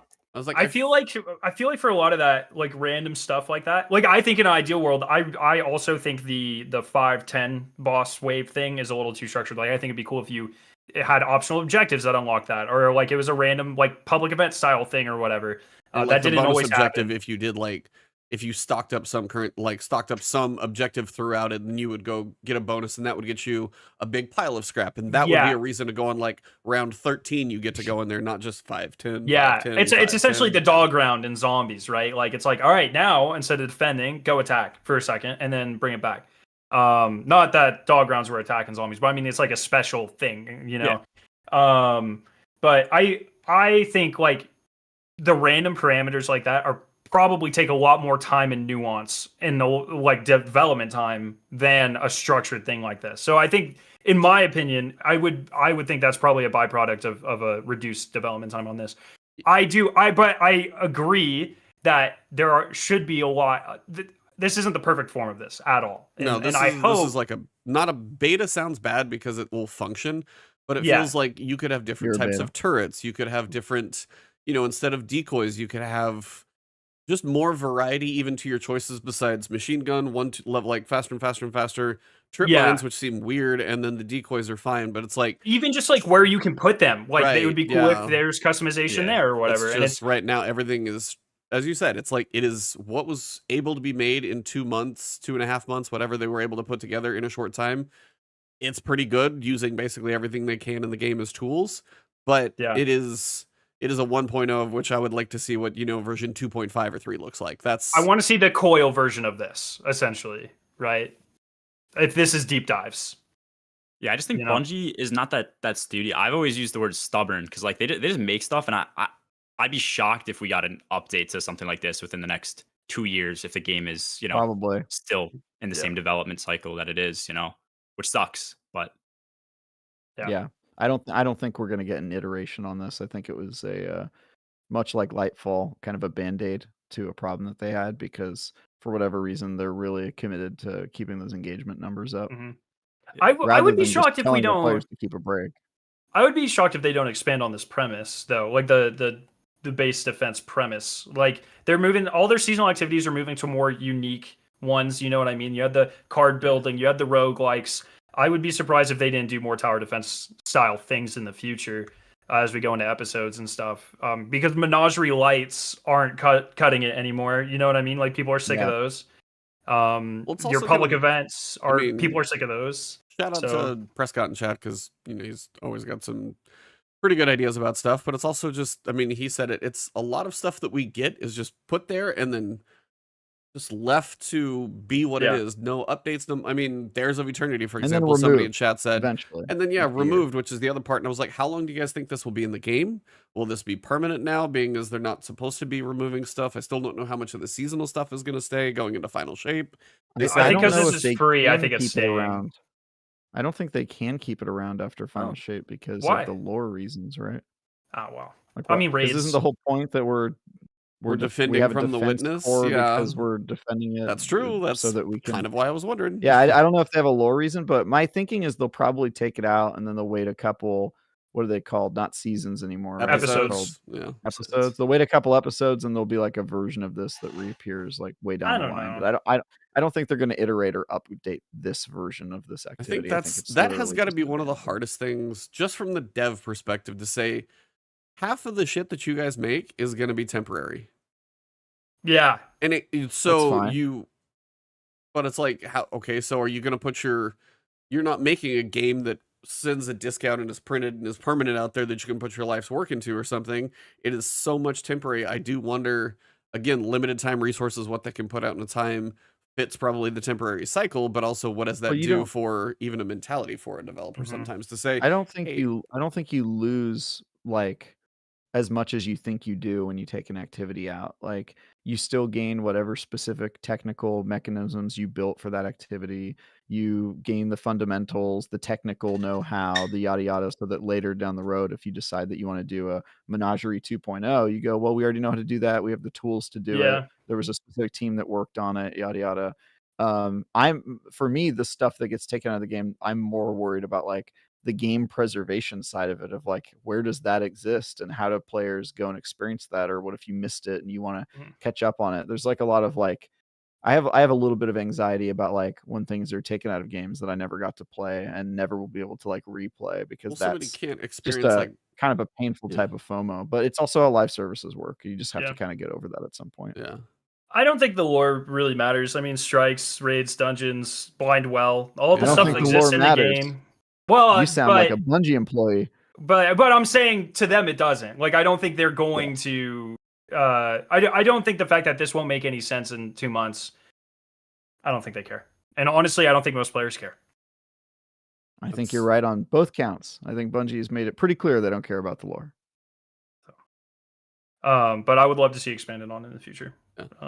What do you guys think? So it could be perfect, sorry. but no, I don't disagree with you. I mean, yeah, if they give it the right changes, dude, like it could become one of the best activities in the game. Yeah, it just needs those changes, and obviously mine come down to how I'd like to see a horde mode. But I think I think the best case scenario would just be give people different ways to play. But yeah, G, I bet you get to wave 50 the first time you play this mode, and then you have little motivation to touch it again. Yeah, if the loot's good, the loot might be baller. But yeah. So are you guys excited about Midnight Coup, Fallen Guillotine? The thing is, loot doesn't draw me to activities anymore, though, because I've never met a Destiny activity that I couldn't beat with not perfect loot. You know what I mean? There's no activities that are like so aspirational that you're like, oh, well, I need this really, really perfect gun. It's like middling guns will get you through activities. Like nothing is that hard in Destiny that you need. We need low man stuff, so we're a bit different, right? So like we need a perfect cataphract. I like the Slammer's the first weapon I've been excited for ever in the last 2 years, I guess. Why because do you need it though? Because it's better than the other half, and it's for activities that I run, like low mans or speed runs or just getting around Destiny. Yeah. It's marginally better. And so it's but you could beat those activities without that version of it. So why do you need it? You can't necessarily beat everything with just another half, because it can't really do the damage thing, which is what the Slammer can do now. So it just makes things a little easier or a little more convenient. I don't have to switch swords. I don't have to switch heavies. More convenient. Yeah, I get, but like for players that. For most people, look, these are niche cases. Like I said, like the first example I gave was Cataphract. Like that's really interesting because we solo dungeons and we solo like Nezarec without a Cataphract is a lot harder. That's just how it is. Solo Nezi. Sure. Unless you're doing Rocket Strap, but that's a whole different thing. You have to farm for Cold Comfort too. And so it's like we're the wrong people to talk about niche loot, because we're the target audience for niche loot. So if you use it to shoot once, I'm getting it. If it comes into a speed run, a low man, or a solo, like even Cataphract, I've used that for two of our Goss runs, which I think if I didn't, or actually at least one specific run, if I didn't have that Cataphract roll, we weren't clearing. You know what I mean? So yeah, it is useful in those niche situations, but I don't disagree either. Most players could probably do every single activity in the game if they're competent by snapping and throwing grenades with sunracers, you know? With crafted weapons only. Essentially, I just don't think I don't think I've lost trials cards because somebody else had like a better roll of a gun to me. Like usually it's like I get outplayed, right? And so those things very rarely matter as much in PvP. Yeah, these are definitely PvE things for the most part. This is my main. Yeah, It's So- it's just optimization, man. I mean, look, this is the only game we play, so it's like Exactly. y'all are built different. yeah. It's just what it I'm is. gonna go back to my tower defense. To be I'm fair though, excited- not, Tower like, defense, first Midnight person, Q- real time strategy, all of it. RPG. to be fair, Midnight Q, Recluse. I don't know if you've played the entirety of Destiny, but I feel like every single player that's been playing from year one, even if you played, I don't know what it was, probably year 2 to 4. I'm sure everybody's gonna want that just for nostalgia, dude. Like the sound Midnight Q makes, the way it feels, the way it handles. Recluse too. I believe that's coming back. The ornaments are coming back, so we have and they're Seems bringing like back some of retarded that guns. stuff, yeah. It seems like it, and they teased Okay. Luna's Howl in today's TWAB as well. Yeah. Yeah. So So I think for nostalgia, it's another whole reason for people to grind. yeah. I'm excited, and it Nostalgia. looks like there's a lot of weapons in it too. I thought it was just going to be 6. It seems like it's a lot more than 6. So I think 4 are coming back too. Like Blast Furnace was in that one art. Yeah. Hammerhead. I don't know what other Hammerhead's coming. Okay. well, I had the ornament for Hammerheads in Eververse, so probably. Okay. Um, I'm hoping The- Kindled Orchid comes back. That would be Also, sick. yeah, hopefully. we get the Brave Arsenal weapons, a new Mhm. social place plus new rewards, Destiny 2 Year 1 inspired armor, and then they just clarified something basically saying the upcoming armor set for the Destiny 2 Into the Light is not inspired by Destiny 1 armor, but early armor concepts from Year 1 of Destiny 2. the original version of the TWAB said Destiny 1 armor, but it's clearly modified parade armor from vanilla Destiny 2. Yeah. So So, someone so just- my someone just question made it typo. is, I didn't, in my opinion, they could have done a 20-minute gameplay segment, not gone all the way to wave 37 and explained everything else in one stream. So now next week we're going to get a stream that has to sit live for another 30 minutes because they messed up the Twitch drops and people are freaking out about their emblems. You guys, you have enough emblems. It is not a big deal.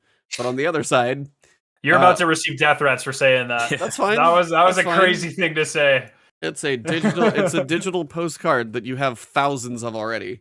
As I found out as it was reaffirmed to me this weekend, the emblem community is fucking crazy, and half of them are sociopaths. So good luck. That's good. It's not gonna be- But I was gonna say, so we've got the weapons, the social space, and what coming next week. What do you think is going to be in Stream 3? At this point, I am running out of ideas because now Crucible they're covering maps. the loot. What? The new Crucible maps. By the way, Ebontis, I want to show solidarity that emblems are stupid. the I got movie of the week emblem, and I just put that on to stun on people, and that's all I need. I You think don't need another emblem. like Ares got he was like a Bungie shield, kind of like a moderator for them for a while, and he's never taken that off because nobody has Yeah. it. So there's some rare ones out there. I think the reason, and this could be 100% copium, but I think the reason they were so secretive about what other maps that Onslaught is on is because they're the 3 new Crucible maps. I mean, that would make And, some sense that a couple of them are. I would believe that. Are we confirmed to get That'd be 3? cool. Yes, New it's, Crucible? there's Okay. there's 3 Javelin 4 size ones. They originally weren't supposed to come out until May. I believe Stream 3 will move them up, but that is a Scaro 9 certified. No, I mean copium it would moment. make sense because I was What still. what does Scarrow 1 through 8 think? get their opinion? They're dead. Screw them. Okay. But You're like a Highlander. Yeah, no, I'm like an XO. But there's 3 maps. They're all J4 size approximately. There's a Neomuna one. There's Yep. one on the Root Pyramid, and there's one on Europa. Yep. Yeah, and those are all 3. The whole lore premise for this was we're defending our solar system as the Witnesses forces close in, and all 3 of those are near important populations or groups of people or things that we could be defending. Once again, pure copium. 3, No, I I have no mean, that- idea. It's a bit too It makes sense. logical and it makes sense, and it's kind of the only thing that I could figure out what the streams would be for. So that's about as Yeah. logical as I could. If it's that could not get. those, it's gonna be Final Shape Tyson Green teaser or dancing on a stage or something, or Final Shape. That one. yeah. Do you think we get anything Final Shape tease anywhere in these next 2 weeks? I think they'll have their own stream for it. It's like we're kind of. I running- hope one of the maps they use for what's the activity called again? Why am I forgetting? Onslaught. I hope one of the maps they use for Onslaught is the tower as it exists with no changes, like just terribly built for like not a PvP activity. That would be awesome. With like an elevator and like a really long hallway to the market and like just stuff that makes no You're setting up sense. defenses in the hangar, and then you got to go hang out Yeah, with Ikora. yeah, exactly. That'd be sick. You fall I'm down down for the that. stairs, And you're just trying to like, you're "Oh, trying to yeah, defend so Ada. long, Everybody's like sacrificing for Ada 1 in the hallway. Yeah, exactly. Yeah. But yeah, like I think the marketing machine for Final Shape is its own thing. I think they're cooking because I think the whole reason they're doing 3 streams, in my opinion, is so they can build that sequential hype. Like all of us people that are already playing Final Shape, we're gonna watch that first stream. But if people hear like, oh, Midnight Coup's coming back, they're talking about it next week, more people are going to tune in next week. And then if they tease something else the following week, more people are going to tune in then. I think they're truly trying to get that freight train moving. But we'll see. I could be totally wrong. That's how I would do it. You know, you have to draw people in, and nothing does like media hype. So Free Geeks in chat, sacrifice for the Sweeperbot. Thank you for the super chat. There you go. For a tiny stream too, like it's not obviously people knew it wasn't a big update. I think they pulled at least they're over 100,000 concurrent viewers in Twitch. It's crazy to see how much like pool they have, and so I really do think if they do stuff right, dude, like the game could be so good. They could succeed really, really consistently too, even throughout their episodes. So it's cool to see they still have that hype. And people are always keeping an eye out on. I think on if you build it, they will come, right? When Mhm. Destiny content is good, people play it, and when it's not good, people do not play it. And I think that is just that's how it should be, frankly, right? You don't want people so invested in a game that they're willing to just become slaves to it and play it when they're not enjoying themselves. And Yeah. so Yeah. I hope you know the Final Shape does really well, and it's good enough to justify and warrant people to come out of their hidey holes and get back into Destiny. Yeah. But do you guys think even if it succeeds, people are still going to leave after the Final Shape? Because I see. I think it could be bad. I don't believe. believe as many people are going to leave as they say. Personally, I think Destiny people are weird. I mean, Destiny people are weird, but I feel like there is a feeling of an There's ending. a finality. Yeah, there's a finality to Final Shape. The episodes are. Here's why I think it will. I was going to say the big test is going to be. Sorry. The reason I think that you might be wrong, Scaro, is because another group of people that were very similarly extremely invested, even when the chips were down, was the MCU community. And guess what happened? As soon as Thanos was dead and that was over, people stopped watching it. Yeah. And like legit, they were just like, no, I got my ending. I don't need to go and watch, the new Falcon or whatever. Like I'm fine. And so I think there were a lot more factors. There's a huge oversaturation of pretty mid content right after that happened. I would say that is extremely true of Destiny for the past couple of years. I think it matters what they put out directly after Final Shape. If episode 1 does not bang, I agree. There's probably going to be a fall off. But if episode 1's I think there's that problem anyway of like people just being like, look, I put in my time, I'm already kind of burned out, I got to the ending, I got that thing I wanted. And unless the content is really, really stellar on phase 2 or whatever you want to call it, this new storyline they're developing, I could see people legitimately just like signing off. I don't think you get people's loyalty forever for no reason. I think you really have to earn it, and I think it'll be on Bungie to prove that they can earn that players. Yeah, I think, Prescott's got a point. It's like Nightfall did really do a lot of harm. It burned a lot of people. There was a lot of hype going into that after Witch Queen. Some people are probably like, was Witch Queen the best we're going to get? And then you get Nightfall, and you are proving so right after experiencing that one to say, we went from Witch Queen to this. Now, Final Shape, they've had a little bit more of a delay. Obviously, you think they're swinging for the fences because Nightfall was, shoved in between expansions where it wasn't likely to exist in the first place, and we know that. But also, I think the big one is going to be about 4 to 5 weeks later, because you'll have the expansion out. If it's 2 weeks later, then you'll have your episode. And if the content drops the way they said it was going to, it's not going to be so much weekly time-gated stuff. It sounded like, and we don't know until we get it, sounded like it was going to be a 6-week chunk of content, and then that 6-week next one. How many people log back in for that next 6-week chunk of content after that first 6 weeks is going to be interesting. And that episode, by the way, comes out 3 days before Elden Ring Shadow of the Erdtree. Massive, massive expansion drops 3 days after the episode drops. So some people are going to be like, episode, cool, knocked it out. And then they're going to have a reason just to bail quick anyway. And because that is a big one. It's one game, but it's like there are still enough people that will want to go check out the new big thing. So it's like, I will be very curious how they handle episodes, if they can put enough content into it. But again, even if it is a variation on seasons, some people will, as Travis said, they got to see the Witness, they got to finish the Witness. I don't know how much more I need. And that is, I think, just a real worry that Bungie has to prove everyone that there's a reason to keep going. And that's just, we don't know. Like, an example is I'm probably one of those people, Scarrow, who like they'll have to earn me back for whatever comes after the final shape, because I've been pretty burned out for a couple of years, and you know I still cover it for IGN, so I'm gonna still cover it when I get paid to. But the idea of logging on every week is kind of perplexing to me nowadays, whereas a couple years ago I would have been like, oh yeah, you got to log on and do the dailies and all that stuff. But Sure. they will have to earn my continued like Mm-hmm. free time playing of this game, non-work related playing of Destiny.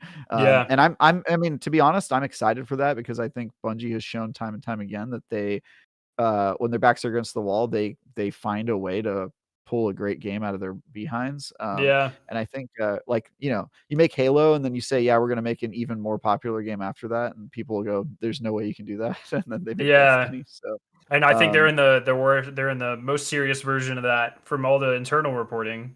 Seems like they're in the most serious version of that yet. So I like if Final Shape or whatever doesn't bang, I feel like that's not Destiny in trouble. I feel like that's Bungie in trouble, right?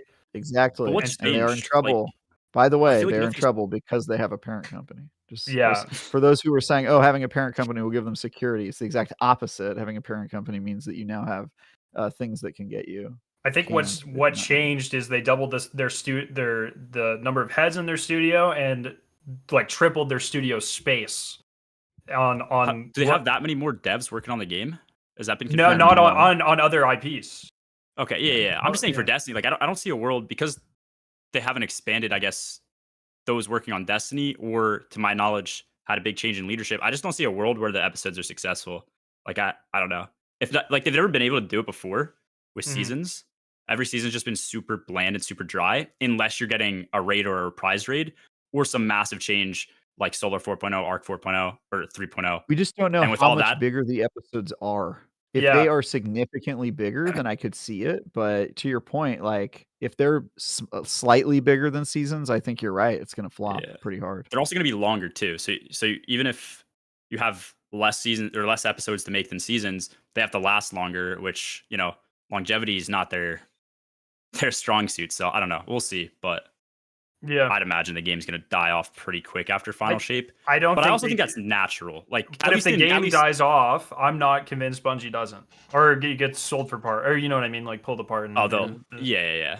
It's like they don't have that. This is it. Destiny is it. And you know tune in next week for the topic of next week's show as we discuss all the rumors and speculations going on with regards to Bungie. Yeah. Oh, really? Yeah. That'll be next week. Is that actually? Oh, okay. That'll be next week, just because time-wise, I want to make sure we kind of respect everybody's time. Sorry. And that is a can of worms. I will plug. That is a can of worms for hours. On that. Yes, Rebecca Valentine, absolutely crushing it. She is epic. She is pretty amazing. I hope. And then she's also it seems like IGN's dealing with some internal stuff, so I'm sorry to see that going on. So it's not great, but no, Rebecca Valentine she does some kick-ass work over there. So if you do see her or talk to her, because I know you might cross paths, tell her she is freaking awesome. Yep. I see her pretty regularly. Yeah. She's cool. She lives in the city. Nice.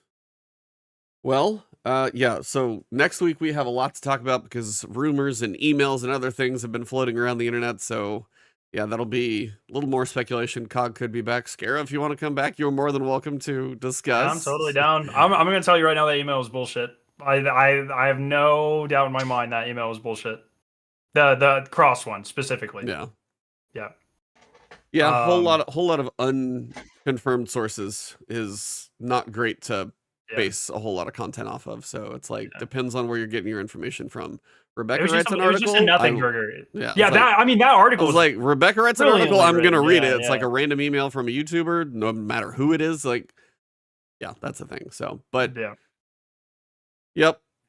Well, gentlemen, gotta make sure you guys can get where you need to go because I know some of you guys are gonna start streaming and doing other things. The kitchen. Yeah, food, dinner kind of thing. Are you grabbing the belly? Be like, I need food. I'm grabbing the belly. I haven't eaten since before the Bungie bounty. You're starving. I'm a hungry little Scarrow. Hungry? Hungry. Well, Scarrow, you got anything fun coming up or tell people where to find you? Sheesh. Oh, that's a hard question, E. It's all GCX? NDA'd, so nope, never mind. Yeah, well, yeah, GCX will be at GCX. Funnel Shape will be cool. End of the Light will be cool. Do I have any personal projects coming up? Almost at 100K. I've been saying that for the last like 10 years now. So you are close. You will get there, no question. yeah, we'll see. Maybe I'll die before then. We'll find out. I don't know. I love the optimism. We can It's only great. hope. G, what about you? What are you working on? Are you kicking something off in like I don't know, nothing 13 minutes you'll be playing or Yeah. Well, actually, dude, I don't even know if I'm gonna play Destiny tonight. Actually, because what's it called? People's accounts have been losing data. Did you see that? Oh, I think it's Yeah, resolved. yeah. They said that got Is it resolved. good? Yeah. I Okay. think check Hopefully that's Twitter, but resolved. I think I saw it was resolved. But no, just random stream stuff, raid challenges, maybe picking up some more solos. I will also be at GCX, so definitely looking forward to that. Nice. That's See you there a again. very cool, unique community experience. So yeah. Travis, couple things on I will not be Monday. at GCX very intentionally. Very happy about it. And yeah, I've got 2 reviews going live on Monday. One for the very weird RTS FPS tower defense game. So it's called funny. Outpost Infinity Siege. I have to write that review tonight. Get it queued up for Monday, so look out for that. And then also South Park Snow Day, which I already finished the review a while ago, but that will be live on Monday as well. And then I have a whole bunch of preview content I cannot talk about because GDC is currently wrapping up here in San Francisco. And I saw a ton of cool stuff that I'm very excited to talk about. And you can look for that on my Twitter at TyGuyTravis or IGN.com. And yeah, I'll be in touch with some really exciting reveals and stuff to talk about real soon. As for me, Dragon's Dogma 2 review is out. Check that one out. I obviously enjoyed it. I raved about it earlier. Rise of the Ronin, I've got that to play and a couple other things to work on. So stay tuned to the channel for guides and reviews and other things because, as you guys know, I'm still playing Destiny, but I'm also playing as many other things as I can get my hands on. And so far, it's been quite a bit. So I've been very busy, but it's a good thing to be busy. So, well, gentlemen, thank you for being here. Travis, thank you for taking time out of GDC. We appreciate it. Thank you, Bungie, for all of the collector's editions that were sent in people's ways. The tower is pretty cool, I gotta admit. And the little figurines. Shout out to rest in peace, Zavala. That one always hurts a little bit. That one's gonna feel weird for Final Shape if Keith David's there. It's like it's the first time he speaks and it's not Lance Reddick. It's gonna be weird. Whenever it happens, it's gonna be weird. So. It's got to be Funnel Shape because if they're redoing stuff, like there's no way they're gonna have half and half, right? It would make sense. Yeah, it'll probably be in there. So. All right, well, chat, you guys have been amazing. I think we got everything reasonably timed here tonight and should be back to COG next week, and we'll see if anybody else pops into that guest chair next week as well. Either way, interesting discussion, and we'll know more with the reveal on Tuesday, so I will see some of you then. But for this episode, number 289, we are climbing up there, so we've been doing this for a minute. 289, been a good one, everybody, so thank you very much, and it has been the last word. The last word.